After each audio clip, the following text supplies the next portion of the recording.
Have you ever felt like you're doing everything right for your heart, diligently taking your medication, yet something just doesn't feel quite as optimal as it could?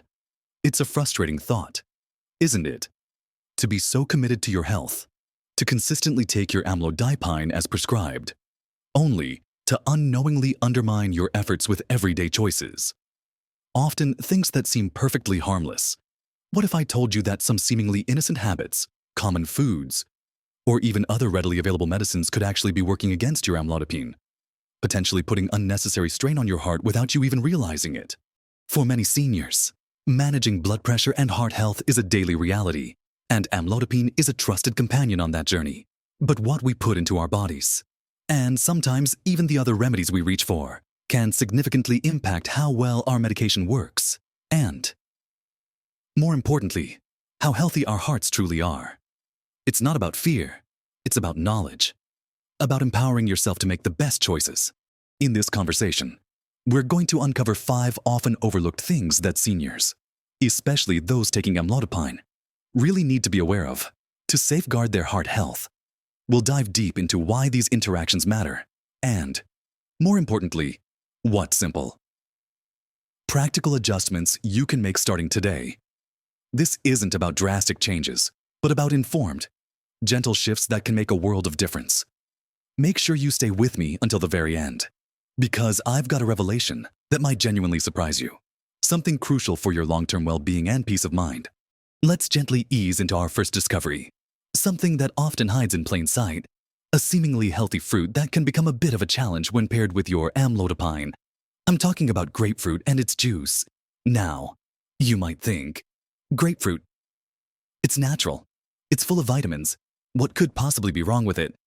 And you'd be right. In most cases, grapefruit is a fantastic addition to a healthy diet.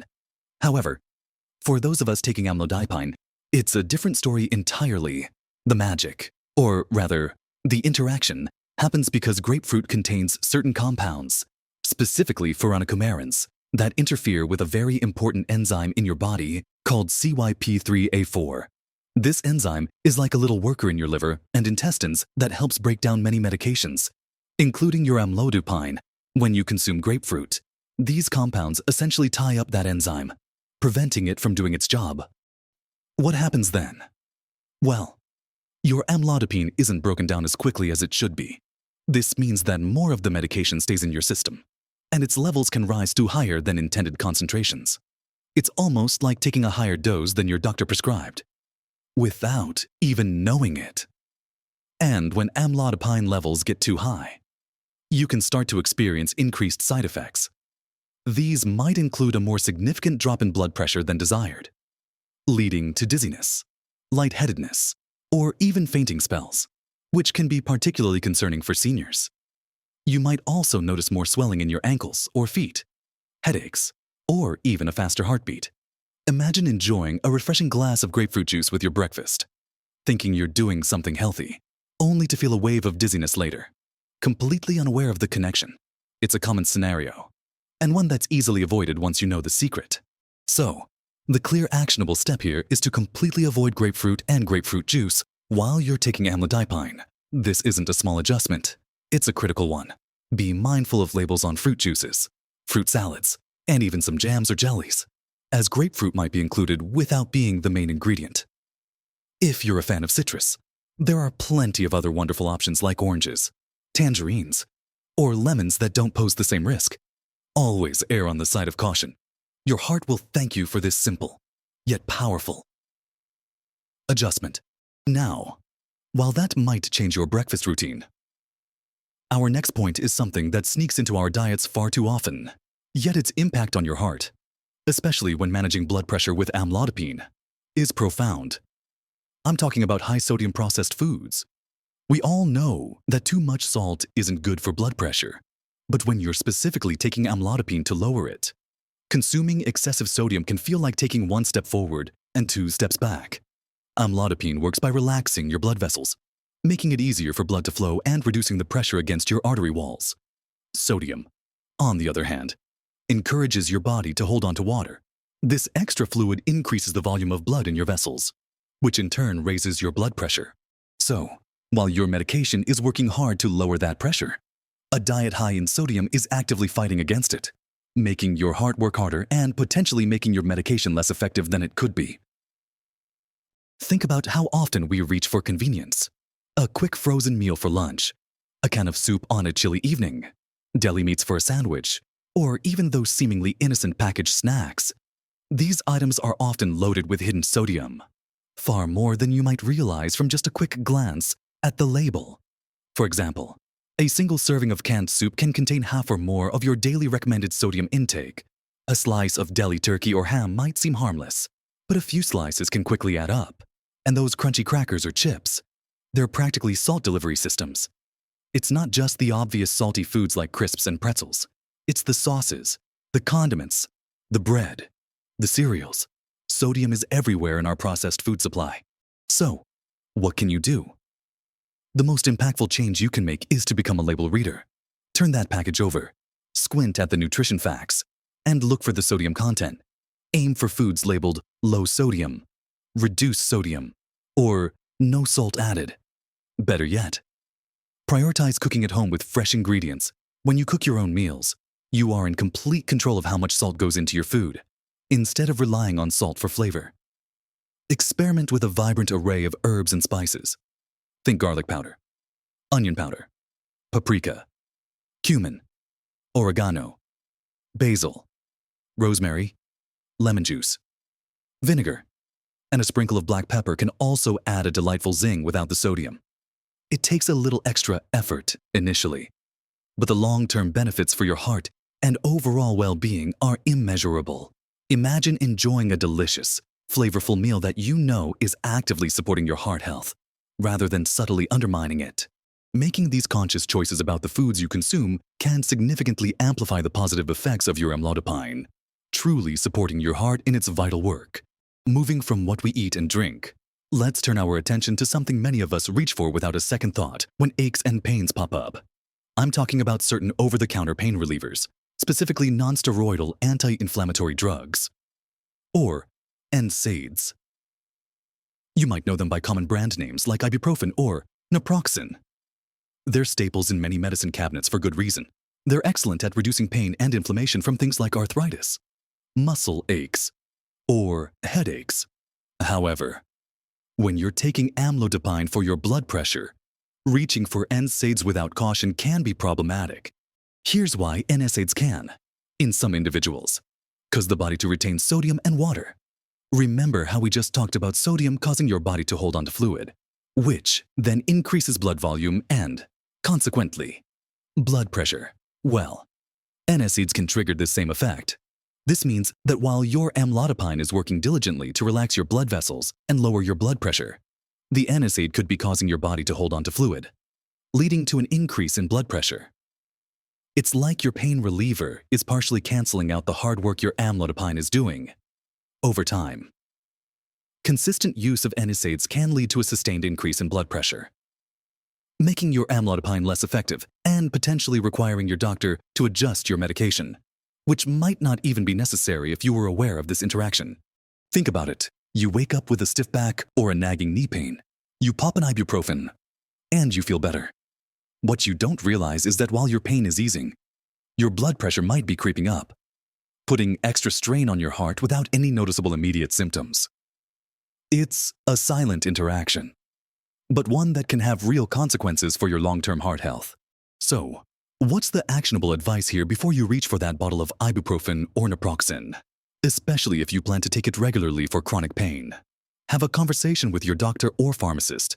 They can help you determine if it's safe for you to use NSAIDs while on amlodipine, or if an alternative pain reliever might be a better choice. Often, acetaminophen, a different type of pain reliever, is a safer option because it doesn't typically cause the same fluid retention or blood pressure effects. Other alternatives could include topical pain relief creams or patches, physical therapy, or even gentle exercises. The key is awareness and consultation. Don't just assume what's safe for general pain. Relief is safe when you're managing a serious condition like high blood pressure with specific medication. Your doctor or pharmacist is your best resource for navigating these choices safely. They can provide personalized guidance that considers your complete health profile. And while we're talking about things we consume that can interact with your medication, our next point is something that often brings joy and relaxation in moderation, but in excess can be particularly tricky when you're managing your heart health with amlodipine. I'm referring to excessive alcohol consumption. Now, a little bit of alcohol, say, a glass of wine with dinner, might not be a significant issue for everyone, but the operative word here is excessive. For seniors, especially those on blood pressure medication, the line between moderation and excess can be much finer than it used to be. Alcohol can have several effects on your body that are important to consider when taking amlodipine. Firstly, alcohol itself can cause blood vessels to relax and widen, leading to a temporary drop in blood pressure. When combined with amlodipine, which is also working to lower your blood pressure, this effect can be amplified. You might experience a more significant and sudden drop in blood pressure, leading to symptoms like dizziness, lightheadedness, or even fainting. Imagine you're at a social gathering, enjoying a few drinks, and suddenly feel unsteady on your feet or experience a wave of dizziness. This isn't just uncomfortable, it can increase your risk of falls, which can have serious consequences for seniors. Secondly, while a small amount of alcohol might temporarily lower blood pressure, chronic, heavy alcohol use actually has the opposite effect. It can consistently raise blood pressure and put additional strain on your heart over time. This counteracts the very purpose of taking amlodipine. Your medication is working to keep your blood pressure within a healthy range, but regular heavy drinking can make that task much more difficult for your heart and for your medication. Alcohol can also affect how your liver processes medications. While amlodipine is primarily cleared by the liver, heavy alcohol consumption can impact liver function, potentially altering how your body handles the medication. Though the primary concern with alcohol and amlodipine often revolves around blood pressure drops and increased heart strain, the actionable advice here is truly about moderation and awareness. It's crucial to discuss your alcohol consumption with your doctor, as they can provide personalized guidance based on your specific health conditions and medications. The general recommendation for seniors is often even more conservative than for younger adults, typically no more than 1 drink per day for women and men. 1 drink generally means 5 ounces of wine, 12 ounces of regular beer, or 1.5 ounces of distilled spirits. It's about being mindful of your intake, understanding your body's response, and recognizing that even moderate amounts might require a conversation with your healthcare provider. If you find yourself frequently experiencing lightheadedness or dizziness after consuming alcohol, that's a clear signal to cut back or discuss it with your doctor immediately. Making these informed choices ensures that your social enjoyment doesn't inadvertently compromise your diligent efforts to maintain a healthy heart. As we navigate through the seasons, especially when sniffles and sneezes start to appear, there's another common culprit in your medicine cabinet that warrants a closer look. I'm talking about certain cold and flu medications, specifically those containing decongestants. When you're battling a stuffy nose or sinus pressure, it's natural to reach for something that promises relief. Many over-the-counter cold and flu remedies contain ingredients like pseudoephedrine or phenylephrine, which are designed to constrict blood vessels in your nasal passages to reduce swelling and clear congestion. They work by mimicking the effects of natural adrenaline, causing blood vessels to narrow. However, the problem is, these decongestants don't just constrict blood vessels in your nose. They can have a similar effect on blood vessels throughout your entire body. For someone taking amlodipine, which works to relax and widen blood vessels to lower blood pressure, this becomes a direct contradiction. The decongestant can cause your blood pressure to rise, potentially counteracting the effects of your amlodipine and putting extra strain on your heart. It's a bit like driving with 1 foot on the gas and 1 on the brake. Your body is trying to manage 2 conflicting signals at once. This can lead to an unexpected increase in your blood pressure, headaches, or even a feeling of restlessness or anxiety. Imagine it's winter, and you've caught a stubborn cold. You head to the pharmacy, grab a common cold remedy that promises to clear your sinuses, and within a day or 2, you notice your blood pressure readings are higher than usual, or you feel a bit more agitated than you should. It's easy to dismiss these as symptoms of being unwell, but they could very well be an interaction between your amlodipine and the decongestant you just took. Many people simply don't realize that these common cold remedies can have such a significant impact on blood pressure. So, the crucial actionable step here is to be an avid label reader when it comes to cold and flu medications. Look specifically for ingredients like pseudoephedrine and phenylephrine, and if you see them, avoid those products. Instead, opt for decongestant-free alternatives. Many pharmacies offer cold and flu remedies specifically formulated for people with high blood pressure. Or you can ask your pharmacist for guidance. They can recommend saline nasal sprays, which help clear congestion without affecting blood pressure, or pain relievers that don't contain decongestants.